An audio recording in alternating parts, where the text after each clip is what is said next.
ada namanya cognitive decline. Bukti bahwa apalagi yang muda-muda ya, yang nempel dan addicted sama teknologi itu tuh punya kemampuan kognitif yang berkurang, kemampuan attention span yang berkurang dan lain-lain. Jadi stunting otak gitu ya. Semacam stunting otak. Nah, jadi ada plus minusnya nah teknologi. Tapi nyambung ke seberapa cepat kalau misalnya kita mau nanti catch up ya. Pertama harus bangun pondasi yang bagus dulu.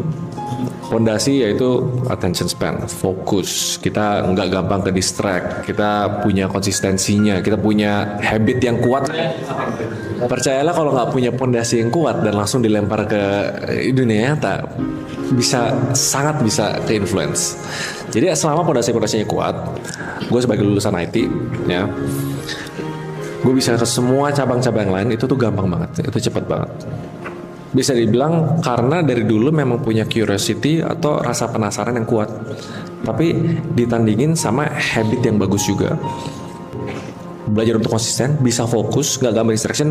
Ternyata itu salah satu faktor paling penting ya untuk apapun itu nanti mau belajar ke depannya, karena akses informasi udah seluas itu. Seandainya nih kita mau jadi programmer gitu misalnya nanti ke depannya, nggak butuh waktu bertahun-tahun atau bahkan berbulan-bulan zaman sekarang ya untuk catch up. Selama pondasinya udah bener, pondasi dari cara belajarnya. Ya kalau dari Bloom's Taxonomy menghafal kalau dijago semuanya itu udah paling dasarnya dari belajar cepet ya. Jadi jawabannya adalah nggak lama gitu loh. Karena pas pertama belajar finance itu pun memaksa diri karena waktu itu ngebangun startup namanya Ternak Uang. Itu sampai ilmunya selevel hampir CFA lah. Itu tuh cuma butuh 3 bulan waktu itu. 3 bulan. 3 bulan. Tapi bangun pondasi ini yang lama. Pondasinya yang lama. Jadi singkatnya kayak gitu. Yang penting pondasinya yang teman-teman pelajari di sini itu udah kuat. Percayalah dunia tuh nggak susah itu buat dikejar. Karena kita tinggal di semuanya tuh jauh lebih tersedia dibanding zaman-zaman sebelumnya. Jangan khawatir soalan catch up kepada teknologi. Antum akan bisa catch up in no time. Artinya nggak pakai waktu bahkan.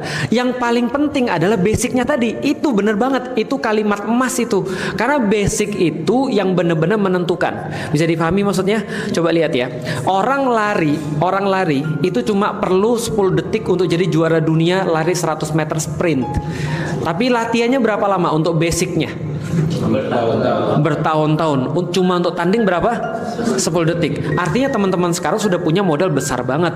Tadi kemampuan span of attention orang Indonesia itu 8 detik. Kurang dari 8 detik. Ikan mas koki aja 8 detik tuh.